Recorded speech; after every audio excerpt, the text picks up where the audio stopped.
Okay, hello and welcome to our weekly Wednesday night live stream. I am your host, Dana Morningstar, and today is April 17th, 2019. So if you are new here, welcome. And if you are returning here, welcome. Got a few people hopping on. Hooray, Megan, Anne, Tracy, Kenzie, Daisia. Welcome, welcome. Yes, she says, remember to set your alarm. Yes, I did this time. Thank you. So before we get going, I just wanted to share with you guys something that I bought recently.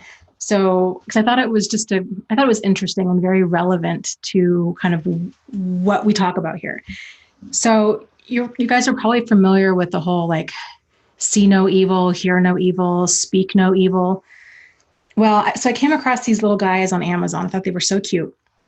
So here we have the see no evil, okay? And then we have the hear no evil. And then we have the little speak no evil guy. But what I thought was interesting with this set, and one of the reasons that I bought it was that it also comes with this fourth one. And it's this little Buddhist monk who's just sitting still. And the saying for him is, do no evil.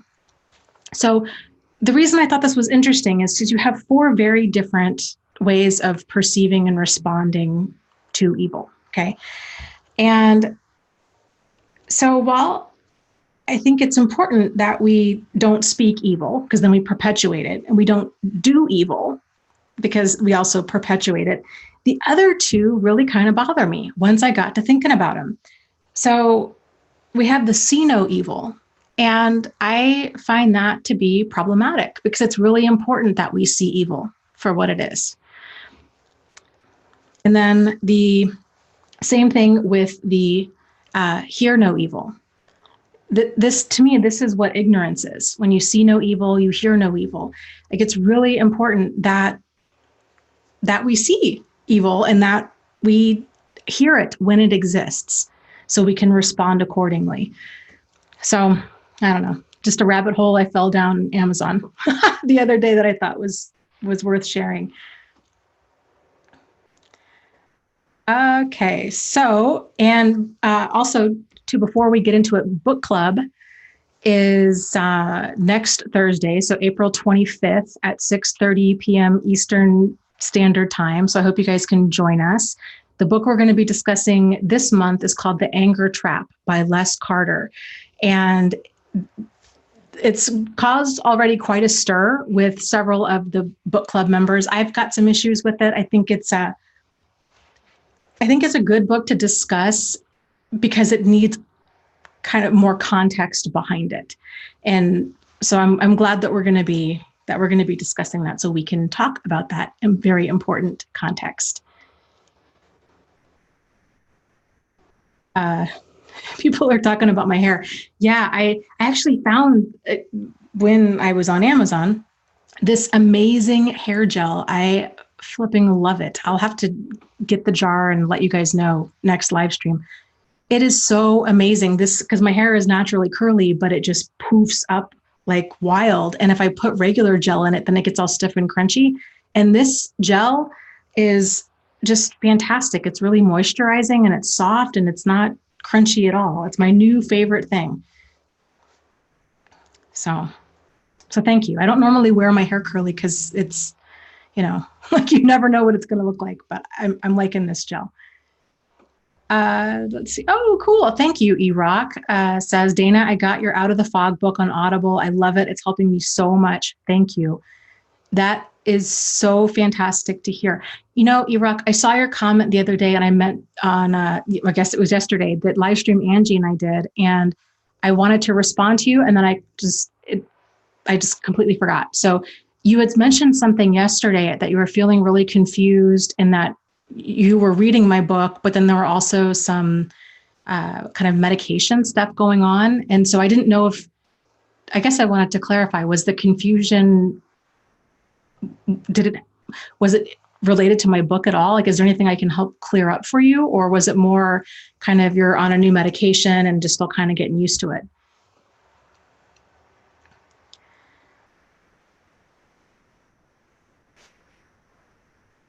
Mandy says, hi, Dana. I wondered if you had any advice. Currently, I'm going through a divorce and I just can't bring myself to fight it any longer. I just want to throw in the towel because of all the lies and debts it's causing. Well, I guess what would be the alternative? Would you then stay married? I guess that would be the question, is what would be the alternative if you don't move forward? It can be very tricky in these kinds of situations when you find yourself really going through a storm like this, because sometimes you do just need to get through it, because going back the other direction, the storm is still going to be there. And that's a decision that you're going to have to make. And it's not an easy one. And I think a lot of people struggle with it.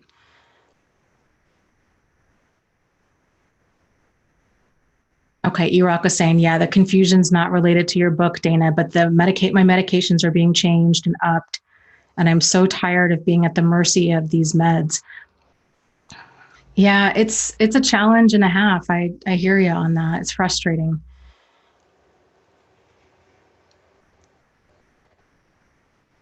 And hopefully that'll resolve soon. And two, I don't know if you've already spoken to your doctor or called the nurse line at your doctor's office, but if you're ever experiencing side effects that are just really uncomfortable or unpleasant or troublesome, call them and let them know and say, hey, this is what's going on. Is this normal? How long do you think this will last? Is there anything else that we could do to kind of balance this out, and just see what they say? Carmelita says, I just got the podcast alert. Yay. Yes, I apologize, you guys. I have been so wildly busy the past month, and that just fell off the plate. So I'm back at it. I'm going to be uploading podcasts at least once a week from here on out. No excuses. So I apologize. I hadn't realized that much time had passed. I was shocked when I saw the last upload was like March 1st or something. Wow, time flies. Let's see here. Iraq is saying benzos is one class I've been on for 10 years, and I'm being tapered, and the psychiatrist messed up the dose. I guess I'm trying to do things for me like morning meditation and affirmations. Yeah. Yeah, but medication in general, even if it's not a controlled med like a benzo, it's amazing all of the different side effects that can happen, and everybody responds to medication differently. And but like I was saying, if there's anything concerning about it, or you're having issues, call the nurse line and talk to them and see what they recommend. Because sometimes too, medications can interact with each other, and it's just such a struggle. Maluk says that she replaced almost all of her medications with CBD oil and supplements and a clean diet. I've heard a lot of good things about CBD oil. I've never tried it myself. But yeah, I've heard that from a lot of people. So that's interesting. That's something I really should look into and learn more about, since it's becoming a more mainstream thing.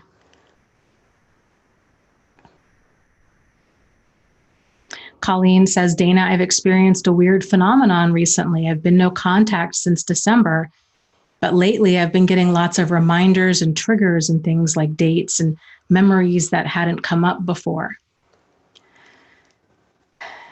Yeah. Have you been thinking about the person that you've been no contact with lately? Or is it just really kind of catching you off guard? Because the reason I ask that is because sometimes, I think oftentimes, if we're thinking about somebody or something's on our radar, we tend to kind of perceive incoming information in a way that we're relating it back to them. And that can kind of feel like its own level of crazy making. Like, where are all of these reminders coming from? You know, we might hear songs that remind us of them, or, see cars, the kind of car that they used to drive, or smell the same type of perfume or cologne, or, they said that they wanted to go on a trip to Germany, and now, you hear people mentioning trips to Germany, things like that we start connecting that might not have ever caught our attention had that not been significant to us in some way, shape, or form. One of the things that I do, and I don't have this happen too often, but it has helped, is if I do find myself kind of having a trigger with something, like a song or a smell or anything like that, is I work towards kind of what would you call it? Like re-recording over it, I guess, in my brain. So I visualize that memory being like a record, if you guys remember records. And then I visualize taking a key and just scratching it up. And then visualizing, okay, I'm going to put something over the top of this that's different. So I need to rewrite the memory, basically. So for example, one of the things that I did early on was I had a whole house full of negative reminders. And it was really painful to just be in that house. Any little thing reminded me. So I ended up having some friends over. We rearranged the furniture. I put everything that reminded me of him in a box and into the closet. Things that I couldn't afford to replace, like my bed. I bought a new sheet set that was I forget what color. It might have been red. I don't remember. No, I don't think it was. I bought a new sheet set. I had a friend of mine come over. We made it a point to watch funny videos and stuff on my bed to just replace those negative memories with positive new ones. So then that way, when I was thinking about when I was crawling into bed at night, I wasn't thinking about him. I was thinking about a good friend of mine and the fun that we had. Little things like that can help. Or if you're driving, let's say, for example, and you see a car that reminds, it's the same type of car that your ex had. When you catch yourself, that that feeling like your chest tightens and you're like, oh my gosh, that reminds me so much of them, thinking to yourself, instead of being like, oh, that's like their car, changing how you perceive that memory and being like, okay, this is kind of like the universe winking at me. And it's the reminder that this person, of what a great thing it is that they're no longer in my life. So it's just, so I guess I just try to reframe how I perceive things like that. And that really has helped. There's still moments where it'll kind of knock the breath out of you and can kind of put you in an uncomfortable emotional state. But if you can remember to do that and to associate something more positive with it, it can really be a game changer.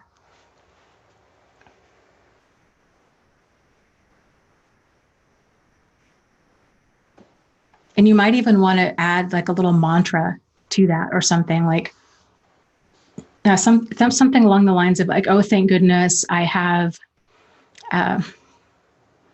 such a positive and nourishing life now. Or I warmly welcome all of the positivity and optimism into my life. Like, you see the negative for what it is and you're closing it out. And what a great reminder to only welcome in like the positive and the nourishing.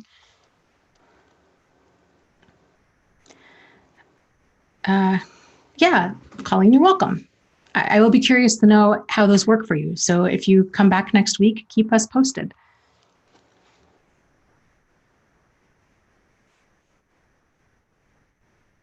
Okay, let's see. Let me scroll up here.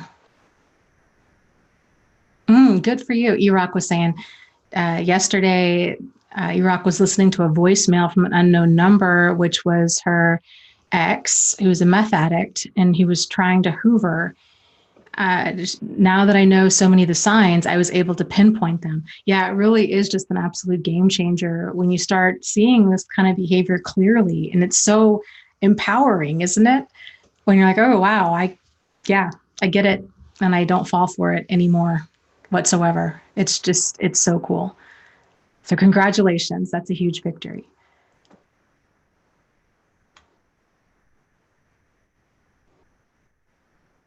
Okay, let's see. Let me scroll up here.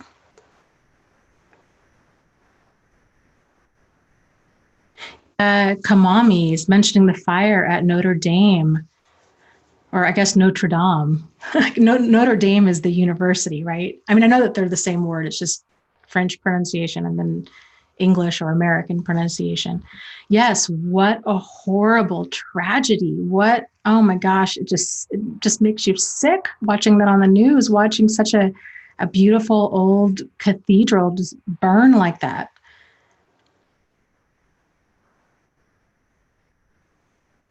Oh gosh. How are people responding to that in France?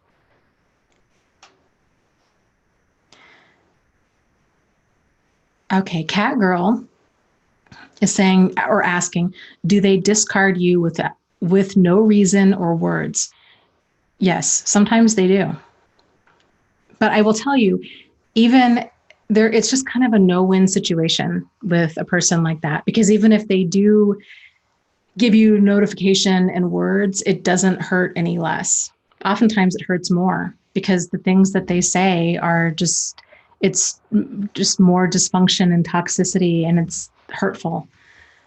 So that's one of the challenges, I think, for so many people is they just desperately want closure. And they think that, if they can get some answers as to why or what happened, that it will help. And it just doesn't, because either they're going to blame you for everything, or if they're really manipulative and damaging, they might even pretend to have all of this self-awareness and sympathy and really spin it in such a way of, that they're so sorry, that it was nothing to do with you. It has everything to do with them, and blah, blah, blah. And really, they're just trying to relieve themselves of any guilt that they might feel. Or, which is probably more likely, is that they're just trying to leave that door open, that they really don't feel any guilt or sadness whatsoever. And they're just trying to leave on good terms in case they ever need anything down the road that they can come back. But I would use this when somebody just ups and leaves you like that. This kind of goes back to that whole kind of reframing and changing the way that you view these situations. And even though that kind of stuff is profoundly painful, to use that as kind of evidence of, what, this person is incredibly immature, and this is not somebody that I want or need in my life. You can't trust a person who just ups and leaves like that. And that's kind of the validation and closure right there of, wow, I didn't realize that they were capable of doing something so hurtful. And now that I'm aware that they are capable of doing something so hurtful, even though it hurts, I'm glad there's not somebody like that in my life. So kind of leaning into that can sometimes help.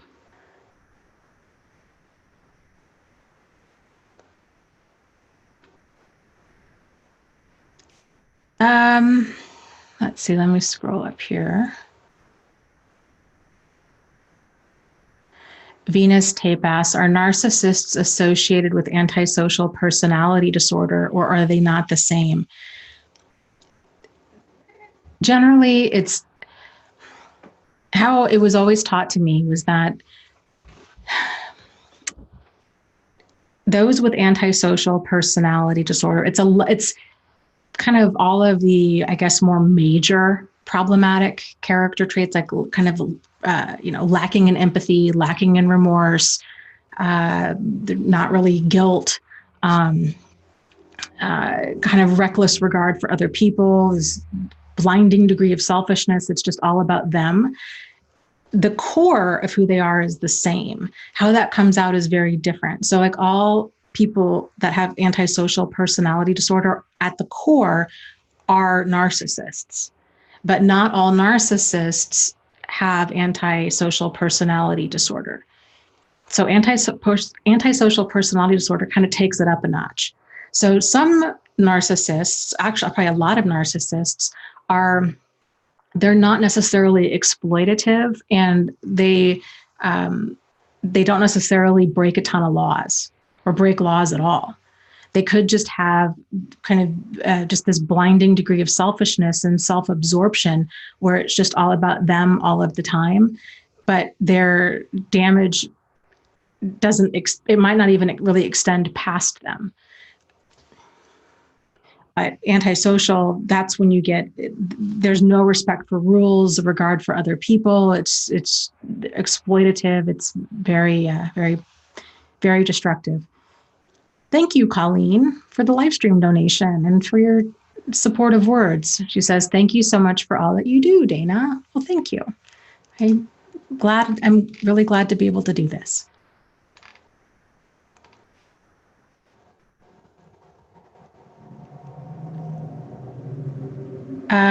Maluk says, is antisocial personality disorder the same as cluster B? Yes. So there's 10 personality, or at least now the DSM changes, with each version. So stuff is added, stuff is taken away. So this stuff is always kind of in states of flux. But as it currently stands, there's 10 personality disorders, and they're divided up into clusters based off of kind of primary or like distinguishing features. So there's cluster A, cluster B, and cluster C. And cluster B is narcissistic personality disorder, antisocial personality disorder, histrionic personality disorder, and borderline personality disorder. And kind of the defining characteristics of those 4 personality disorders are basically dramatic, erratic, and emotional. So let me just verify real quick here.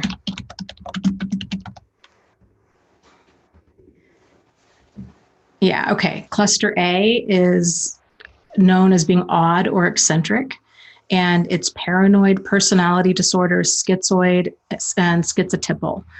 And cluster C is anxious and avoidant. Let me make sure I'm telling you right. Anxious and fearful.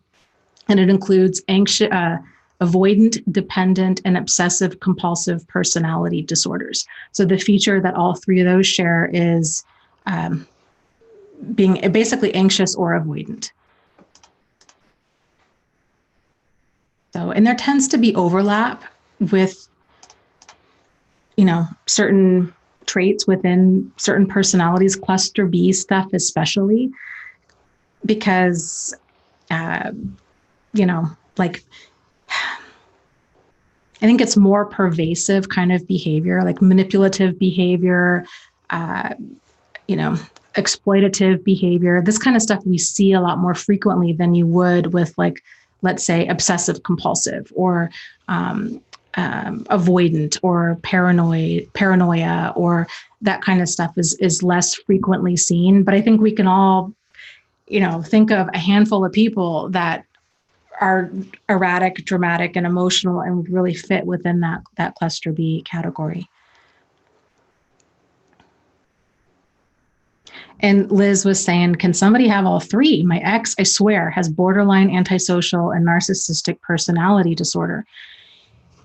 This is the challenge with the DSM, and this is something that the different writers of the DSM work really hard at, because is trying to get rid of a lot of that overlap. So there's more specificity with different diagnoses. So within cluster B kind of stuff, it's very common because it's, like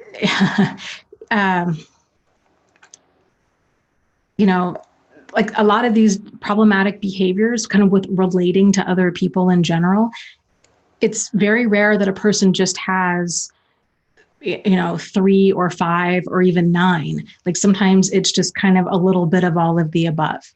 So they might, And normally, like a mental health clinician is going to kind of figure out, okay, what's the most prominent one? Like, what's the most personality wise, what's causing them, what's the most disruptive to their life or to the lives of those around them? And then that kind of, whichever one is more extreme takes kind of top billing. So if a person, and I guess it would depend on the mental health clinician, but like generally, let's say, for example, if a person has a lot of like traits of narcissism and antisocial, they would most, and I shouldn't, just generally it would be like, okay, then it's antisocial, because antisocial is more inclusive and expansive as far as kind of the damage that it does.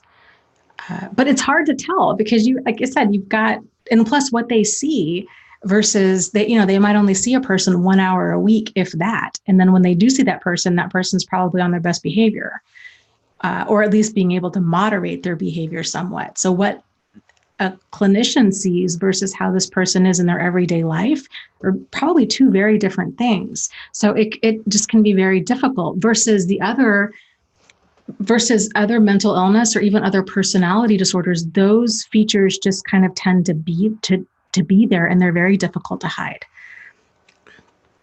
So yeah, it's a challenge, and it's not an exact science by any stretch.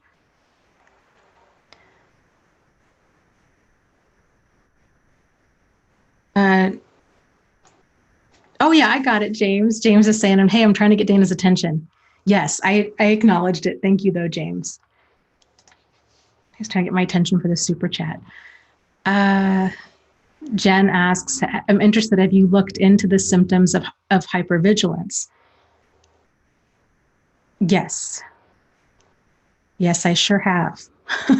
Once I realized that, because I used to joke years back when I was first going through this, I used to kind of, with dark humor joke that I thought I had PTSD, because that's how it felt. And I honestly didn't think at that point in my life that could actually have been a thing, because what I went through didn't fit what I thought a person needed to go through in order to develop PTSD. So I was very confused for a very long time. And then once I began learning more and realized, oh my gosh, yes, I do. And then started seeing a therapist who was familiar with emotional and psychological abuse and got that validation, I just dove into it and began learning as much as I possibly could at that point.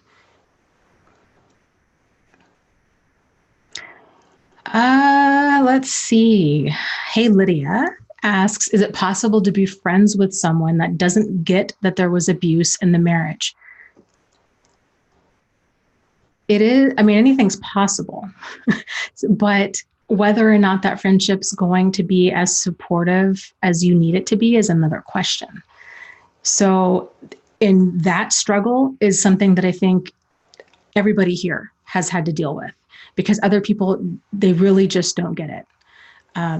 Even if there was abuse in the relationship, they still don't get it, because most people tend to walk around having this idea of what really problematic abuse is. So unless it's putting a person in a hospital or killing them, it's very much downplayed, and it tends to be misunderstood by most people as sort of like, well, if they get out of the relationship, well, then the abuse is over, they're fine, right? It's the same thing with any person in a traumatic situation. You live through a house fire and sort of like, well, you're fine, so you survived, so you're fine, right? Or different war veterans that come back, and it's sort of like, oh yeah, okay, great, the war is over, you're okay now. And the reality is, no, there's this whole kind of reintegration period back into kind of quote unquote normal life. And it's really a challenge when a person goes through something traumatic, because it changes you. It changes how you perceive the world and other people. And it's just going to be very, very jarring. So is it possible to be friends with somebody who doesn't get that there was abuse in your marriage?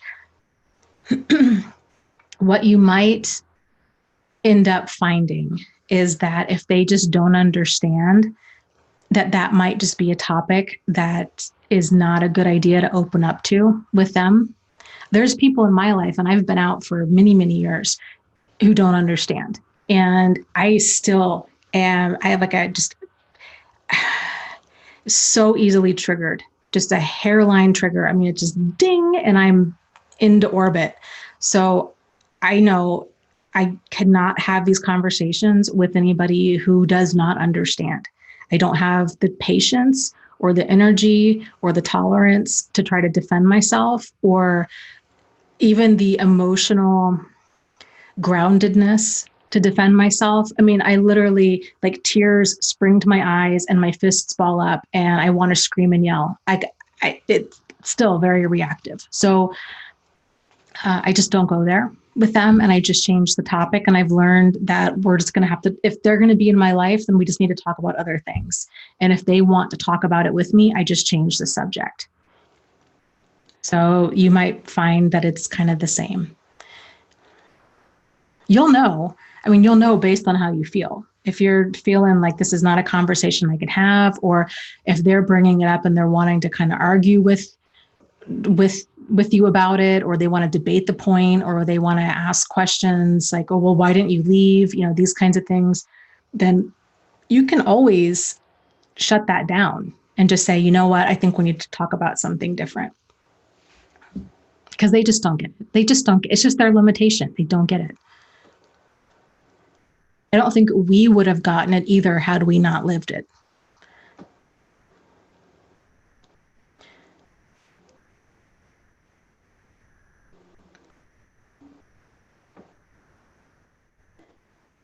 Let's see. Phoenix Rescue says, I'm so stuck in this toxic relationship. I'm in so deep.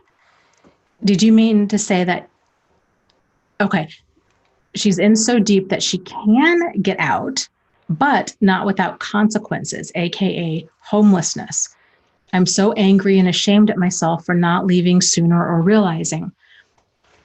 Well, yeah, I can appreciate that and understand that. I think I think there's going to be quite a few people here that can relate to feeling angry and ashamed. But, you know, it's one of those things, we all did the best we could at the time with the information that we had. And the vast majority of people out there do not understand emotional and verbal and psychological abuse. So it's so clear for all of us now, especially after learning about it and, you know, being online and being in chats like this and talking to other people. But this is very rare. I would really say that there's probably less than 1% of the population that fully understands this. And you're one of them. So it's not like Phoenix Rescue just didn't realize this. It's the world really doesn't recognize this. The kind of the social understanding of what people think abuse is and what it really is are two very different things. And for whatever reason, there's not this understanding or focus on all of the manipulation behind it. That's what's so frustrating. So when people talk about being stuck in an abusive relationship, they're like, oh, it's finances, it's kids, it's, you know, this, that, and the other, social, religion, culture, these kinds of things. Yes, all of those things play a huge part. But I would say that the number one reason people stay is because they're so damn confused. They just you don't know. Is it my fault? Is it his fault? Is it really this bad? Are these normal relationship issues? Or are these just the highs and lows? Can I make things better? What can I do? Is this miscommunication? What can I do to make this better? So, I mean, that's a very common situation. As far as getting out, yes, it would seem like, okay, homelessness, that's quite the dilemma, right? Stay in an abusive relationship or homelessness. There've got to be some other options, because right now that's not really a choice. That's a dilemma, like between a rock and a hard place, basically. So is your situation such that you could move towards opening up a bank account that this, your spouse doesn't know about, and yet you can start putting money aside that bank account's only in your name, so that you could start building up, ideally 3 to 6 months reserve that you could go and get an apartment. Or do you need to leave like now?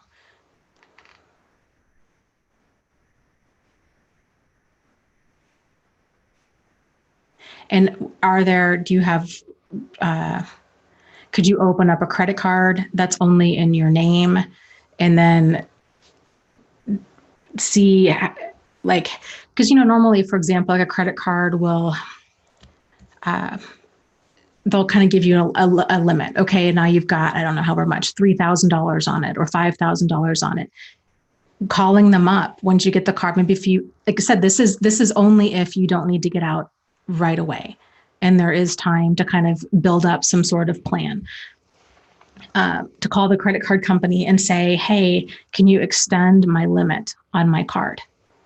And then if they ask you how much, just say, oh, 7,000, 10,000, try to get it as high up as you can.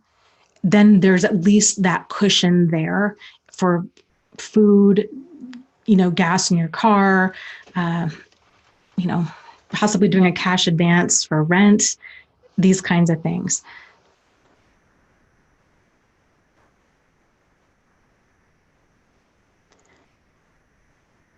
So, okay. She says it's not a relationship, but this is some stuff that she can consider. Yeah. And it also might be going to your local bank if you've got decent credit and a decent relationship with them, and seeing about applying for a personal loan. It's amazing. If you've got decent credit, in the United States, a lot of doors are very open to you. So kind of applying for these lines of credit now before you need them can help tremendously.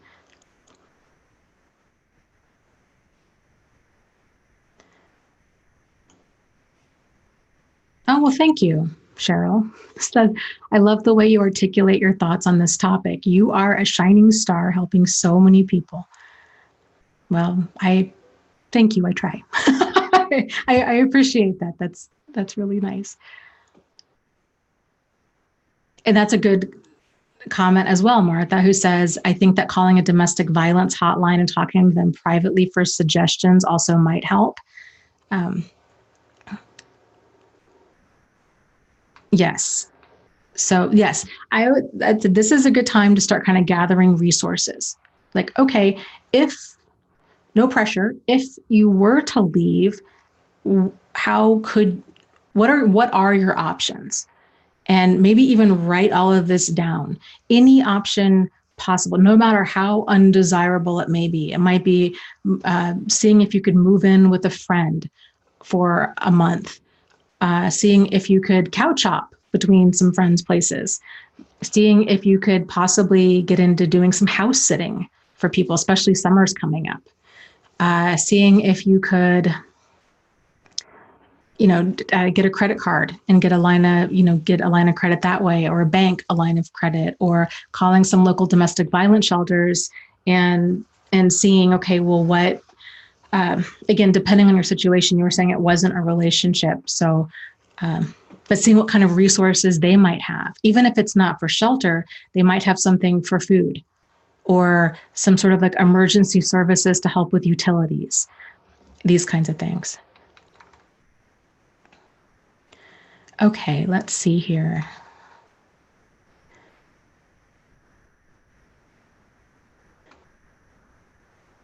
Yeah, Catrice says, not even the domestic violence shelters understand. Yep, they're absolutely right. I used to work at one and I used to teach classes on this stuff. And what I knew then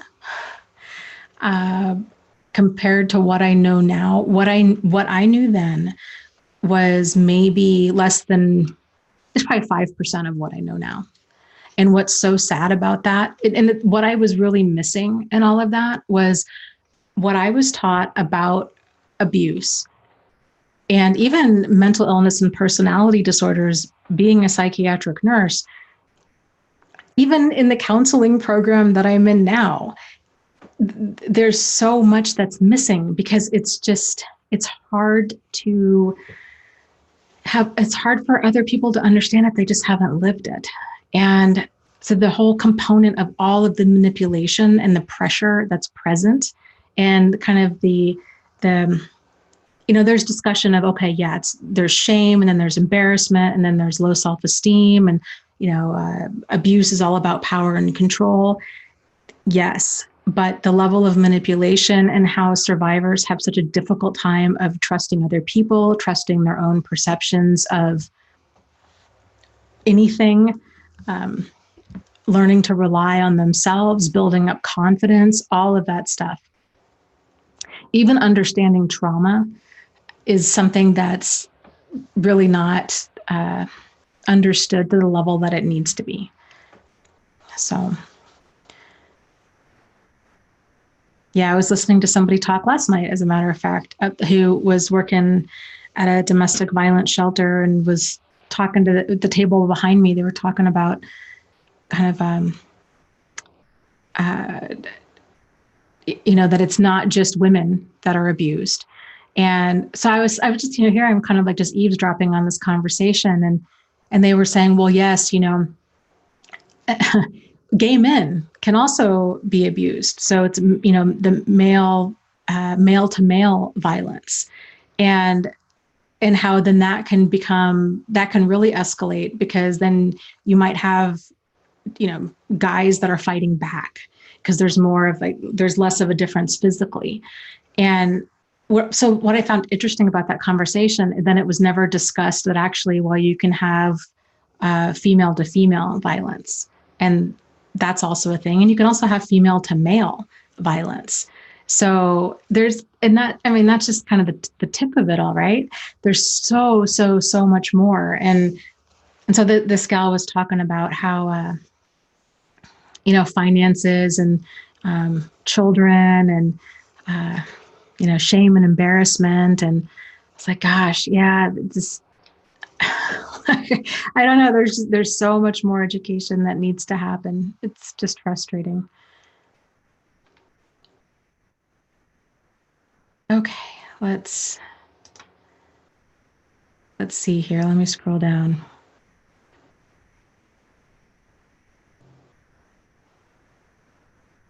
Yeah. Jack was saying, yeah, Dana, don't forget about lesbian women. They are overlooked. Yep. And local tourist says, and straight men too. Anybody can be victimized. Yeah. And that's the thing, abuse is really about power and control. It's not about gender and strength. And you can have a woman who's, 90 pounds soaking wet, 5 feet tall, and she can be incredibly abusive, and her husband could be 6'4", 390 pounds. So it's power and control. There was a gal, I was in a meetup group. This was, a couple years ago.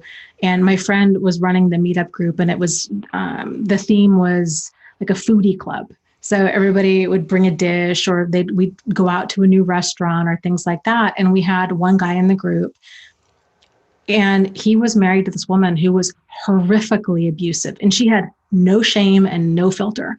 And she would, there were meetups I hadn't been to, but she had got it in her mind that my friend was interested in her husband and that they had something going on. And that was not the case at all. My friend has been in a very wonderful, happy relationship with another one of our friends for like 6 years now. So it was not, she's just jealous and paranoid. And so, but she would verbally berate her husband. She just was awful, physically abusive to him. Somebody at his job, as a matter of fact, she'd come to his work and was causing a whole scene and was hitting him in the parking lot. Not that this is okay, but not like a, just kind of, oh, you bad man, you not like that, like full on physically attacking him. And they ended up calling the police on her. And he thankfully got a divorce, but he was scared for his life. And I don't blame him. She was a really scary lady. My friend even had told him, she said, you know what? I really think it's best for you to not come to any meetups that are, because she was having meetups at her house, like potluck things were, I mean, and there were, 12 other people there. But she's like, I just don't want this lady coming after me. Like, she's got it in her mind that there's something going on. And I just, I don't want to get caught up in this. Scary stuff.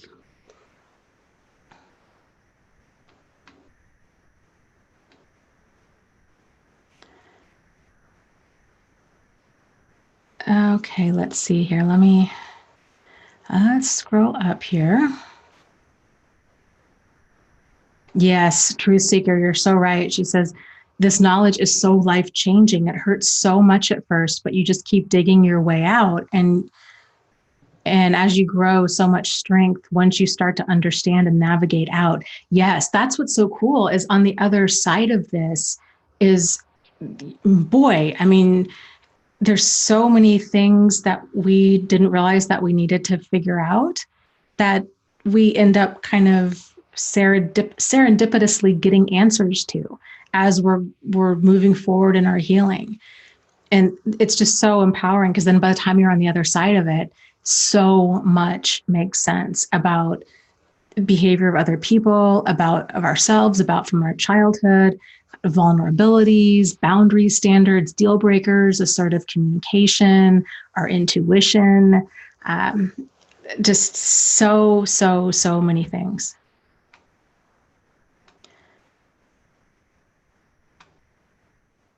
Okay, let's see here. I'm gonna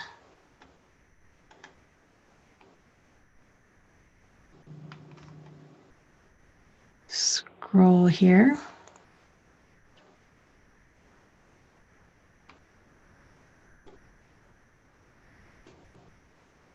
Phoenix asked too, she says, thank you. I didn't think of a domestic violence shelter. Yeah, and you might have to call a few different ones because they're all different and every shelter's criteria is different. So I'd call them ahead of time, just say, I have some questions for you anonymously. You might want to use the phrasing because sometimes psychological and emotional abuse isn't recognized as the damaging force that it is. You might just kind of want to leave it vague and just say that you're concerned about your health and well-being. And if they ask you if physical abuse is happening, I would just say, I would ask them, I would say, well, does physical abuse need to be occurring? What if and see what they say. And if they say yes, then you can always just say, you can kind of reiterate, just keep it vague.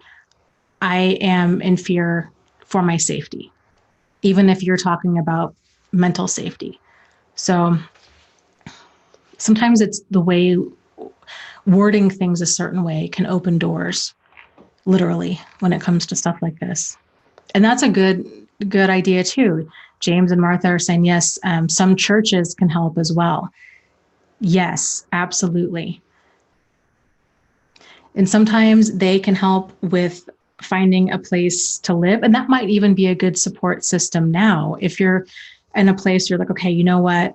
This is going to be the plan. I'm going to kind of go in this direction to expand your support system. If you are a person that does go to church or is interested in going to church or would find emotional support there, to consider that and to start kind of getting involved with that community now.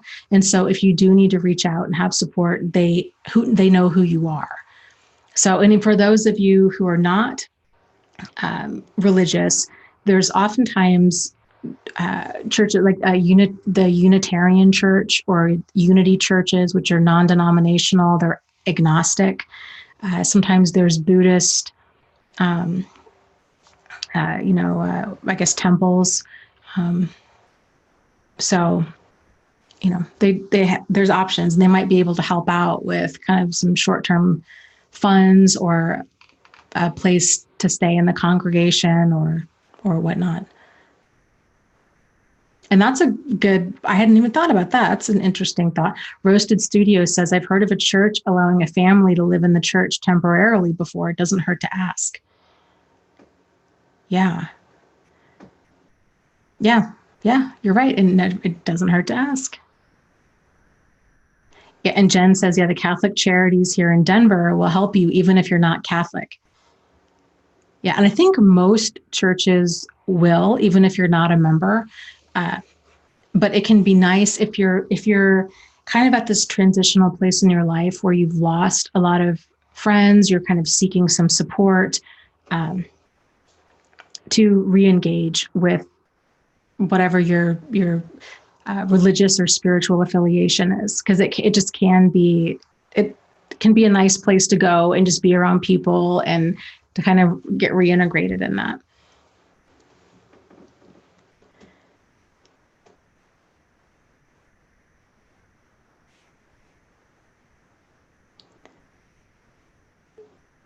Um, that's a great question. Gaming Kid says, hello, Dana. Can you explain a little about internal and external locus of evaluation and how this pertains to survivors of emotional and psychological abuse? Thank you so much for all that you do.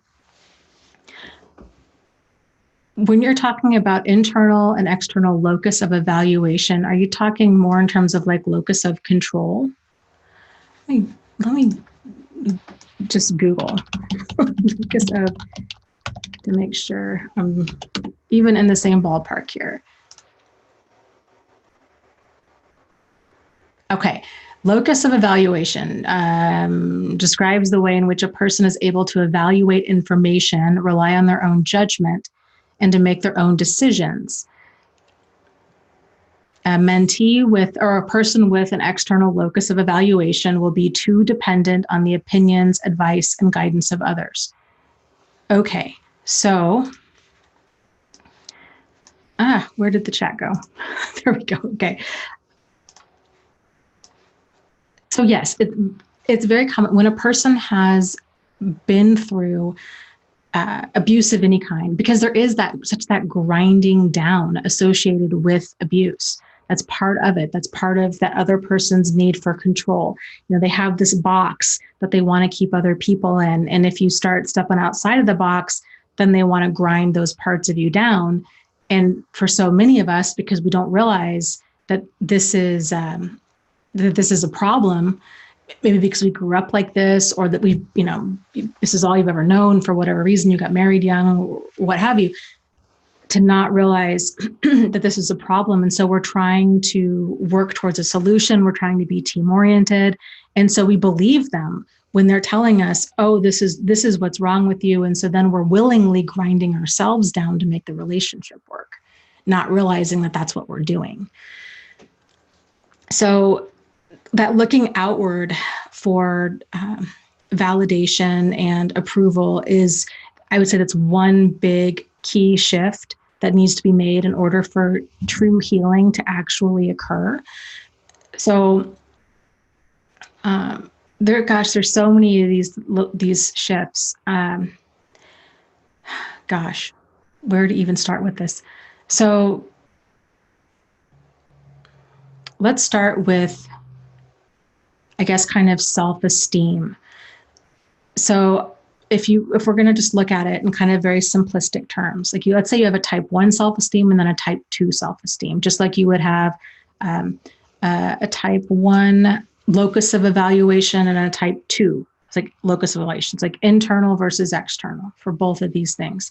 So a person with external self-esteem is their self-esteem rises and falls based on how they're being treated by other people. Oh, this guy likes me. I feel good about myself. Oh, I got an A in school. I feel good about myself. Oh, I got a speeding ticket. I feel bad about myself. Oh, I got dumped. I feel bad about myself. It's that our self-esteem is being directed by these outside forces. When a person has that internal, when self-esteem is coming from inside, they're solid.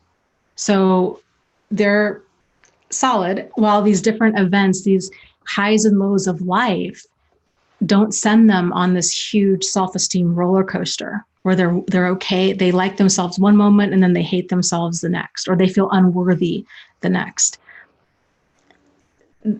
because when a person's in abuse, even if, well, I should say, I was going to say, even if a person has a solid sense of self-esteem and gets ground down, but if a person has a solid sense of self-esteem, they don't get involved in this. But I will tell you that because this stuff is not taught, and we're not taught how to hold on to our self-esteem, and that there are these different types, and how it, when you get tangled up with a manipulator, it's like they get their hook on you and they just slowly start dragging you off in the bushes. So a person can think that they have a really solid sense of boundaries and self-esteem and all of these things before they get tangled up with an abuser, but they're not as grounded within themselves as they need to be, because this stuff's not taught. So it tends to be those who are really grounded in themselves, they tend to get that way because, like, as they go through this and then they learn all about self-esteem, and then they become grounded in it. So it's not just that those people that haven't been abused necessarily, are normal, healthy, well-adjusted people. It's just, it might be that they just haven't ever experienced something like this. So I think the first step, so let's go back to what you were saying. The first step with gaining that kind of like healthy locus of evaluation, where you're able to trust your judgment and your perceptions and these kinds of things, a lot of that starts with self-esteem. And also I would say understanding that there's kind of, I guess, two different ways to kind of view reality or to view truth. This throws a lot of people off as well. That some people, I think most people, I think, need truth with a capital T. They need concrete proof that something is in fact a problem. If there is no truth with a capital T, they are very quick to discount any red flags. Because that's the thing, because they're literally looking for red flags. But that's the problem with red flags, is they're not seen, they're felt. And again, because most people don't have the vocabulary around this, where you were 6 months or a year ago, what you might have felt as a red flag, like, ooh, that's weird. Now, if you're learning about all of this stuff, you know exactly why that felt off, because you can pinpoint it and you're like, oh no, it wasn't just it felt off. It was because it was projection and triangulation and gaslighting. And it's kind of like, emotional abuse and verbal abuse, and you're able to better pinpoint it. So a lot of trusting your perceptions of things has to do with, I think, information, understanding, just having a more informed understanding of abuse and kind of what's, not only that, what's abusive and because here's something else people get tripped up. They start trying to figure out the difference between, okay, well, what is abusive and then what is normal? And then that spins them in circles. So they might even start to kind of gain some ground, and they're like, oh yeah, I'm getting this figured out. I'm really starting to trust my judgment. I know when stuff feels off. And then what do they do? What do? We turn around and because we're still struggling with discernment, because we're not quite sure we know what's out there. We know that there are some really dangerous people out there.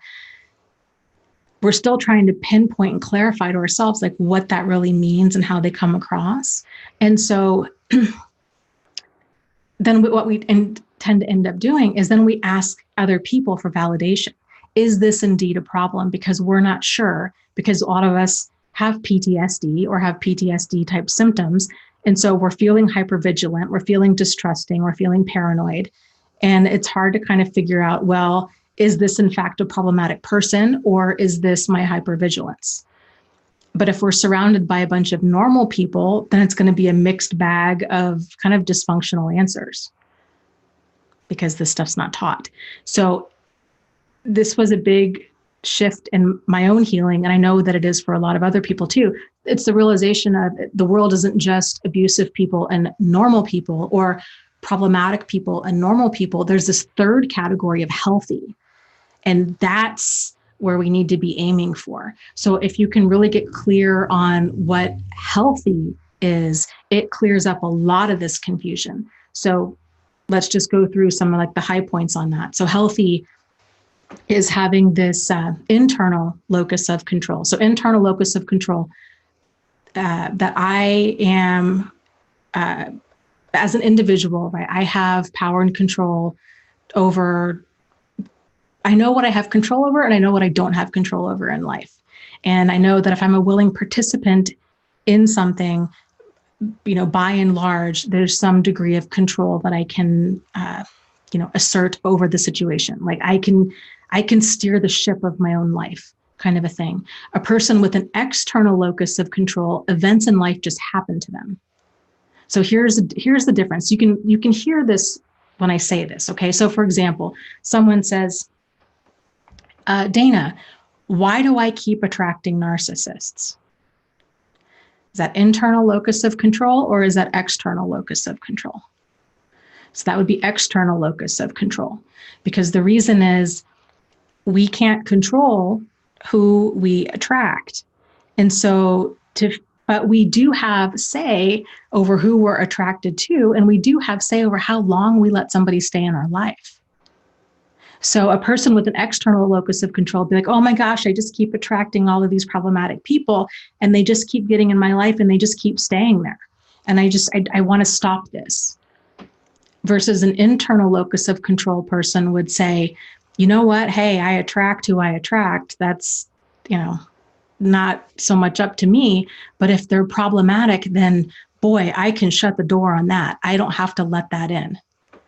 And I can kick it out. So even if they do slide under my radar and they stay in my life for a few hours, a few weeks, months, until I start to see that there's problems there, there's something I can do about it. So once you kind of get a healthy locus of control, you're getting that healthy level of that internal self-esteem which is kind of the difference between I guess you could say like healthy self-esteem is, there's a quote out there, healthy self-esteem isn't thinking that everybody is going to like you. It's being okay if they don't.